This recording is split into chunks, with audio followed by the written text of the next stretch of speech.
Okay, let's talk about that feeling. Yeah. You're facing this huge opportunity, maybe studying abroad or this amazing job overseas, but then there's this gatekeeper, Yeah. the IELTS test. So many people run into this. Oh, absolutely. It's a big one. And navigating all the information out there can feel, well, overwhelming, frankly. Right, exactly.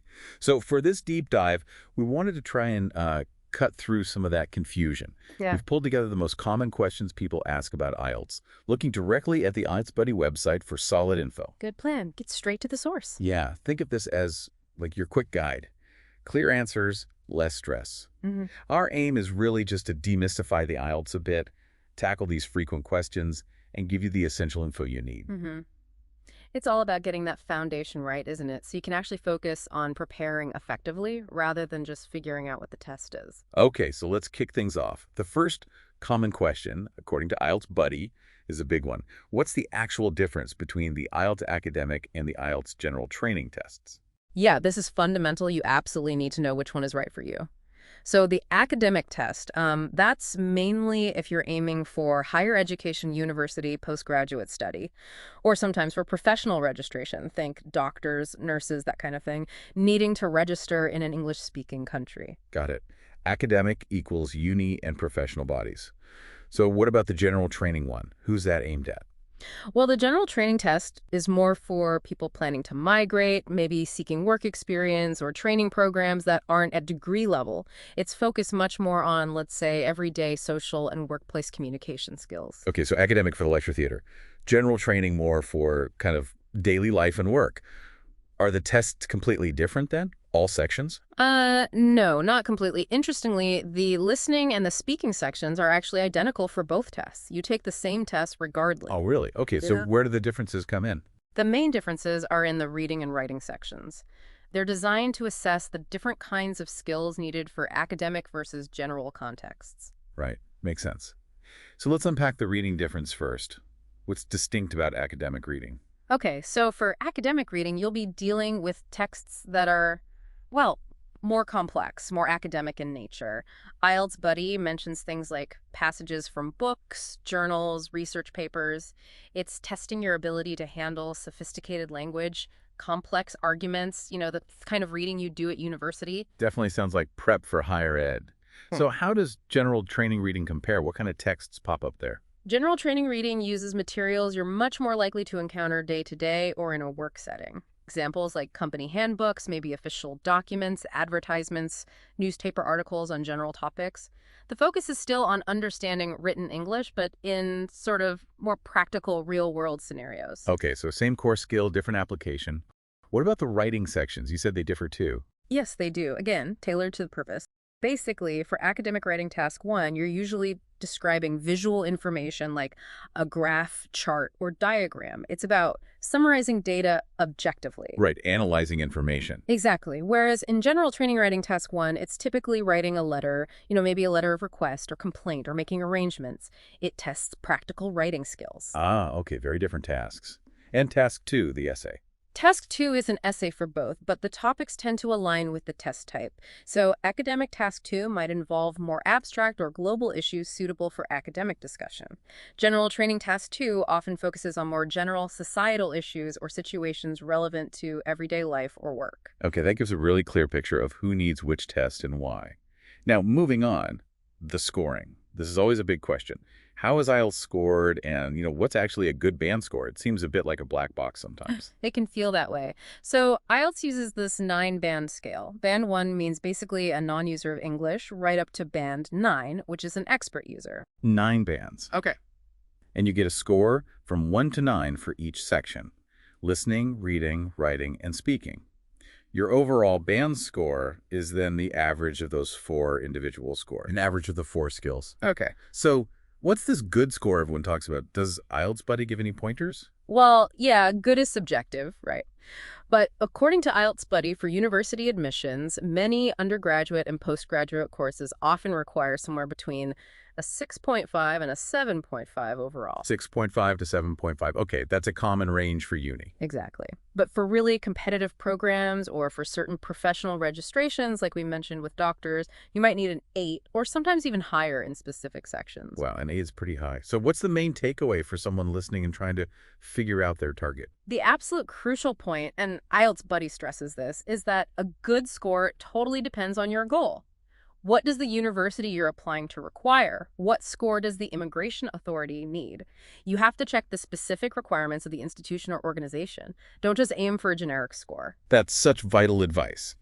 Check the specific requirements for your situation. Okay, practical question now. How long does an IELTS result last? You do all this work, you don't want it to expire. Right, good question. IELTS Buddy is very clear on this. Your IELTS test result is valid for 2 years. 2 years, okay. From the date you take the test. Exactly, from the test date. After 2 years, most organizations won't accept it anymore. Why only 2 years, do we know? Well, the thinking is that language ability can change over time, right? You might improve, or if you don't use the language, it might decline slightly. So institutions want a reasonably current picture of your English skills. Makes sense. So plan your test timing carefully relative to your application deadlines. Don't take it too early. Precisely. Another format question that pops up a lot now. Should I take the test on paper or on a computer? Is one better? The paper-based and the computer-based tests are exactly the same in terms of content, structure, and difficulty. And importantly, they're both equally accepted everywhere that recognizes IELTS. So it doesn't matter which one you choose in terms of acceptance? Nope. The choice really comes down to personal preference, what you're more comfortable with. Okay, so what are the upsides of going the computer route? Yeah, the computer-based test often has more available test dates, which can be handy for scheduling. And a big plus for many is that you get your results much faster, typically in just 3 to 5 days. Wow, 3 to 5 days is quick. It is. And obviously, if you're comfortable typing quickly and prefer reading on a screen, typing your reading and writing answers can feel more efficient. Yeah, I can see that appeal, especially for faster results. What about the traditional paper test? Why might someone stick with that? Well, for some people, especially if they're just more used to writing things out by hand, the paper format feels more familiar, maybe less stressful. IELTS Buddy suggests some find it easier to kind of navigate the reading passages, flick back and forth, underline things on paper. That tactile element. Yeah, I get that. Yeah. Now, IELTS Buddy points out something important about the speaking test, regardless of format. That's right. Crucially, whether you choose paper or computer for the listening, reading, and writing, the speaking test is always done face-to-face with a certified examiner. Okay, so that personal interaction is consistent. Good to know. All right, let's shift gears to improving specific skills. A really common area of concern is writing task 2. People often ask, how can I actually improve my score on that essay? Ah, yes, the task 2 essay. It carries a lot of weight. Several things are key for a good score. First, and maybe most importantly, you must fully understand the question and address all parts of it directly in your essay. Don't go off topic. Laser focus on the prompt. Got it. What else? Structure is vital. IELTS Buddy emphasizes having a clear introduction, setting out your view, well-developed body paragraphs with supporting points and examples, and a solid conclusion summarizing things.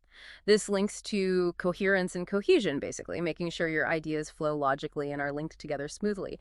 Using linking words helps here. Right, so it needs to be organized and easy to follow. Exactly. And then there's language. IELTS Buddy highlights using a good range of vocabulary accurately and using varied grammatical structures correctly.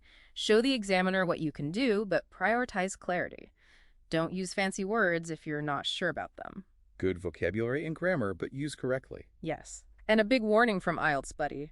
Avoid memorized answers or pre-prepared chunks of text. Examiners are trained to spot these, and it won't help your score if it doesn't directly answer that specific question. Okay, so authenticity matters. How can people practice and improve these things? Well, IELTS Buddy recommends getting feedback. A good tutor can really pinpoint your weaknesses. Also, studying high-scoring model answers is useful. See how they structure arguments, use vocabulary, link ideas, learn from good examples. Feedback and model answers, great practical tips.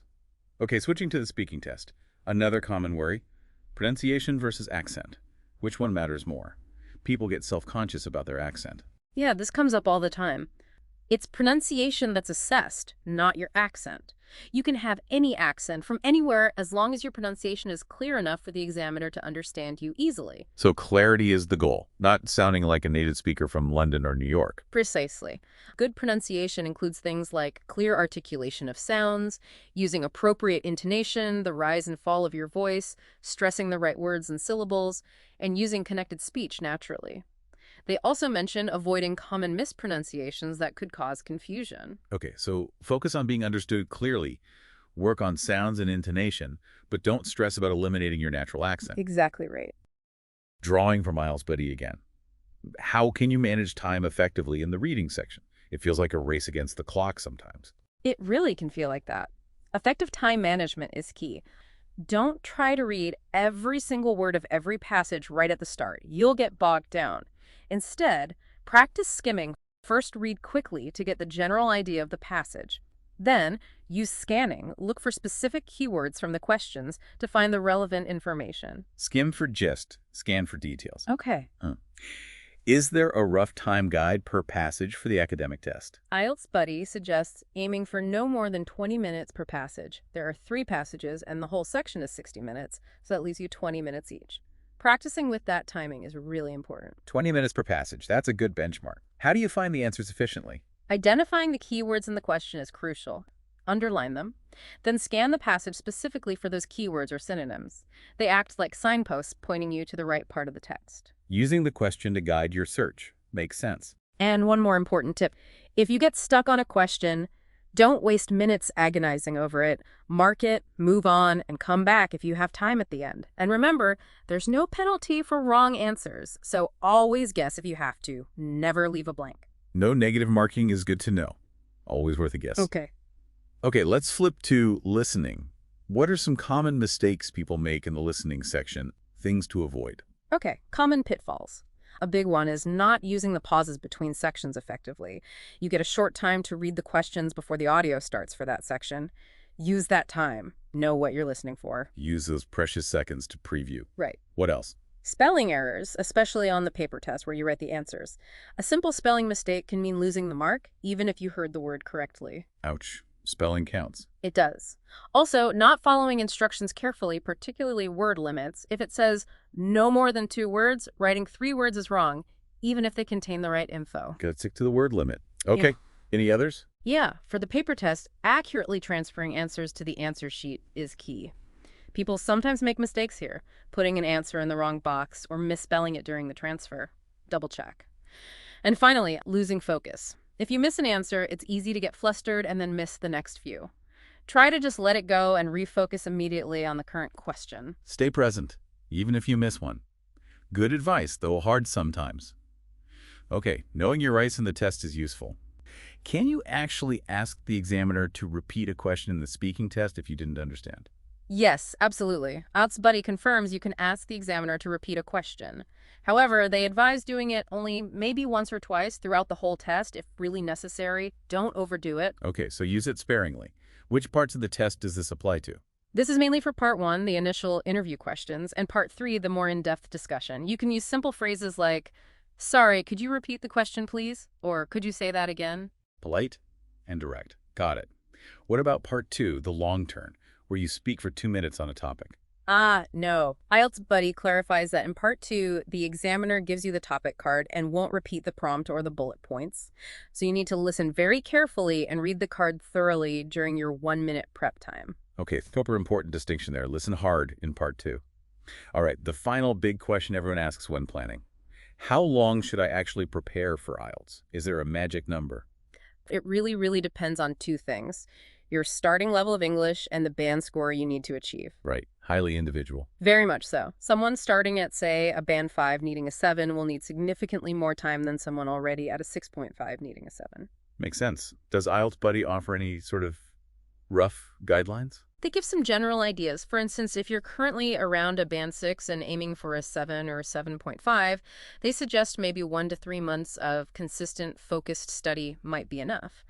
But if you're starting below band 6, you're likely looking at 3 to 6 months, or potentially even longer, depending on your progress and how intensively you study. Okay, so it could be a few months, could be longer. What should that preparation involve? Using official IELTS practice materials is key.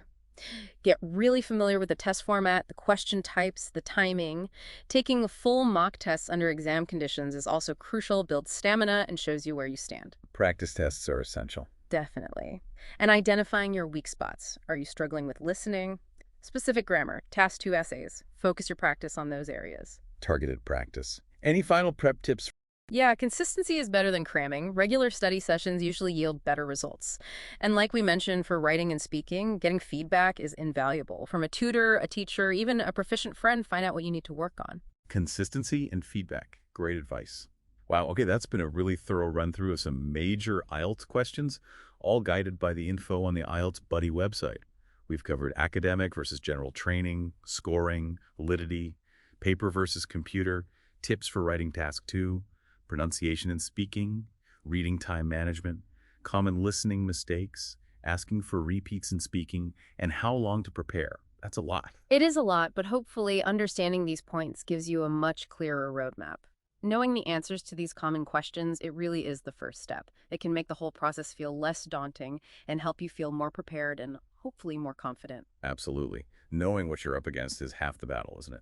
So maybe a final thought for you listening. Based on everything we've discussed today, drawing on that IELTS Buddy advice, what's the single biggest area of the IELTS test you feel you need to focus on right now?